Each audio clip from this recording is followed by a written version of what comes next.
Si je devais dire 2 mots pour cet univers, je dirais cohérence et par rapport à la série, développement. Parlons de pop culture, parlons de kaiju.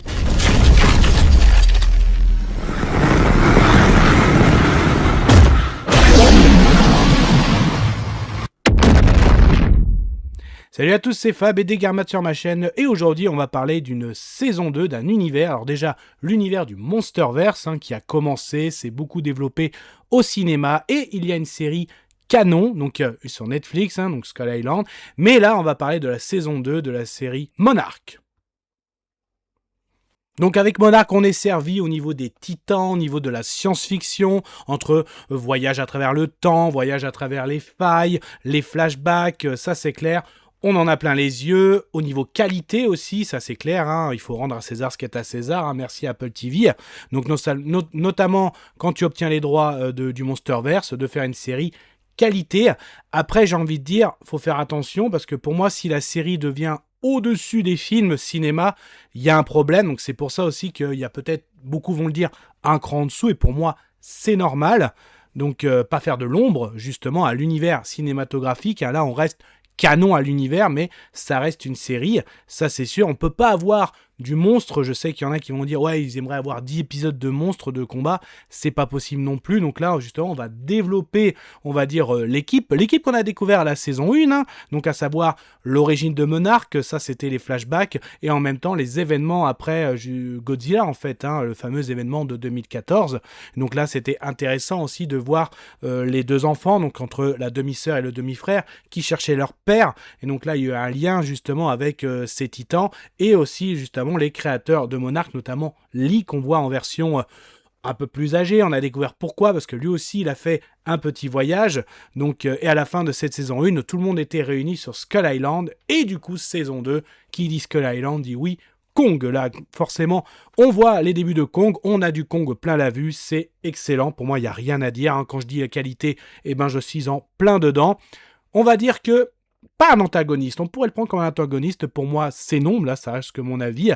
Donc là forcément notre Lee est prisonnier, et pour faire une opération de sauvetage, on va réouvrir une faille. Malheureusement l'ouverture de la faille, un titan va profiter, et le fameux titan qui est nommé le Titan X va apparaître. Donc là un titan très...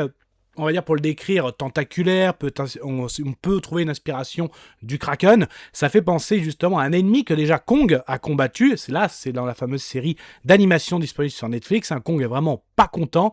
Donc là, vraiment les débuts d'épisodes, c'est sympa. Donc entre l'arrivée du Titan X, le fait justement les scènes en mer, tout ça, c'est vraiment très sympa. Après, c'est vrai que tout au long de la saison, les épisodes qui suivent, on a déjà un affrontement entre Monarch. On apprend que l'objectif de Monarch, on comprend même, sont là pour observer, à la fois contrôler, en tout cas de la prévention par rapport à la vie des titans. Mais en gros, pour eux, les titans sont pas une menace. Mais en gros, faut pas trop les titiller, on les étudie. Et Apex, eux, en gros, on le voit dans un épisode, qu'ils aimeraient contrôler ces titans, notamment, vous vous rappelez un petit peu dans la saison précédente, un téléphone à titan avait été créé, c'est d'ailleurs ce qui avait réveillé Godzilla, très belle scène de la saison 1. Là, en gros, notre équipe veut récupérer, il y a un épisode, ils veulent récupérer ce téléphone à titan chez Apex, donc il est complètement démonté, et c'est là qu'on apprend en parallèle, par le biais de puces, tout ça, qu'ils espèrent comment contrôler les titans. Donc tout ça aussi, en fait, tout au long de cette saison, c'est où est ce Titan X. Donc on va apprendre qu'il est en pleine gestation. On aura des liens aussi avec Billy Randa, qui fait partie des fondateurs de Monarch, qu'on avait aussi dans Skull Island. Et là, tout ça est lié parce que lui, il avait fait le parcours de gestation de ces titans, les potentielles failles, pour trouver la faille principale qui se trouve à Skull Island. Donc on revoit pas la scène où il est mort, mais plutôt le lieu sur Skull Island. Et on retrouve justement on va dire tout ce qu'il avait lancé dans diverses failles dans le monde, qui fait la faille centrale, et que seul un titan peut ouvrir cette faille. Donc c'est pour ça que je dis développement et cohérence, c'est vraiment ce que je retiens de cette série. On a le droit, vraiment, les derniers épisodes pour le grand final, on a enfin l'apparition de Godzilla, et en gros qui fait son rôle. Godzilla est là pour réguler, le roi des monstres. Donc le 9e épisode... Et d'ailleurs, il se fait attirer, il se fait réveiller d'un sommeil, je crois que c'est dans le Pacifique. Donc là, en gros, qu'est-ce que tu fais là, le Titan X? Donc il va à l'affrontement. En fait, le Titan X était bien allé sur une plage, comme les tortues le font par exemple pour mettre son œuf. Donc là, forcément, il a été attiré. D'ailleurs, on a un épisode où justement notre lit arrive à communiquer avec son lit du passé à travers ce fameux monde, qui n'est pas, ce qui est intéressant, ce qu'on découvre aussi, qui n'est pas le monde interne qu'on découvre notamment dans Godzilla X Kong. Donc c'est vraiment comme un autre passage, comme il l'appelle, comme le métro des Titans, ouais, le métro souterrain. Donc un petit peu aussi comme Stranger Things. Donc il y a aussi un passage entre le monde, le monde à l'endroit et le monde à l'envers. Donc c'est un petit peu ça aussi. Donc là, le côté très SF, c'est très sympa. Le côté voyage dans le temps aussi, parce que le père de nos deux jeunes héros, entre la demi-sœur et le demi-frère, aussi avait découvert une faille. Et notamment, il était rentré, et quand il est ressorti, 1 an était passé. Et notamment, c'est ce qui va intéresser Apex, hein, en gros, la maîtrise du voyage dans le temps. Comme par exemple, ils le vendent comme ça. Si je mets quelqu'un qui a une maladie grave et qui reste quelques heures dans cet autre monde, et quand il revient, on a trouvé de quoi le guérir. Donc il y a un petit peu comme ça, et du coup ils veulent essayer de contrôler ce Titan X, hein, pour maîtriser justement ses failles. Donc ça se finit à Skull Island, hein. Godzilla a renvoyé on va dire le Titan X vers Skull Island. Retourne d'où tu viens, là t'as rien à faire ici. Et là on a l'affrontement final avec Kong. Et là aussi, pour faire un lien avec Kong, comme on sait qu'il avait justement comme un lien psychique, un aura avec une petite fille dans l'univers cinématographique, bah là c'est pareil, hein. Donc notre héroïne, notre jeune héroïne, elle a un lien avec le Titan X, et donc là c'est très très beau, c'est un très bel épisode final.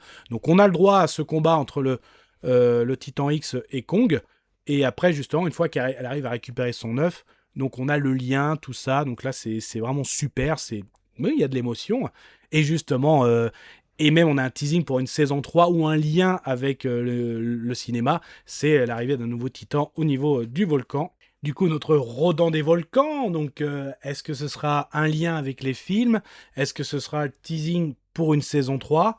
Donc j'ai envie de dire, les paris sont ouverts, vous pouvez me le dire en commentaire. Donc conclusion, donc ouais, pour moi je suis satisfait de cette série, hein, aussi bien la saison 1 que la saison 2 de Monarch. Voilà, ça développe vraiment l'univers du Monsterverse en mode série. Justement, ils utilisent bien le mode série pour développer, laisser la pleine action pour le cinéma. Donc il nous faut quand même quelques épisodes, mais ça rend vraiment la chose intéressante, même au niveau science-fiction, entre les voyages dans le temps, le côté... Donc vraiment, on est servi, hein. C'est vrai, allez, peut-être 10 épisodes, on pourrait peut-être raccourcir, voilà, par rapport à...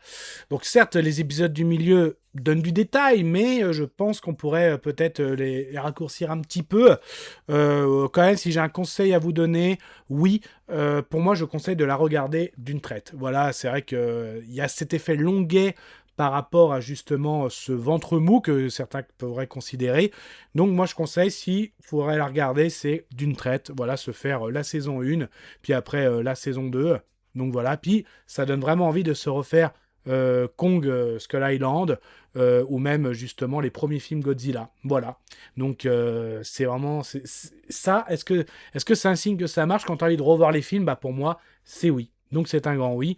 Et donc mon avis sonore, eh ben ce sera C'est ok. voilà. Mais ça, c'était que mon avis. Faites votre propre avis. À vous de juger. Et puis n'hésitez pas à vous promener sur la chaîne, alors si ça vous plaît, ce type de vidéo avis sur des films, des séries. Donc là, ça peut être de la science-fiction, l'univers des titans ou des kaiju en version japonaise, super-héroïque, tout ça. Bah, n'hésitez pas à vous abonner, hein, ça fait extrêmement plaisir, de liker. Et puis on se retrouvera justement pour d'autres avis sur des films ou des séries. D'ailleurs, oui, le Monsterverse va revenir, en tout cas Godzilla, hein, dans son Godzillaverse, hein, au niveau japonais, hein, au niveau de Minus. Hâte de vous revoir là-dessus. Prenez soin de vous, Kenavo. Je vous souhaite une agréable soirée. Désolé pour le bordel. Au revoir.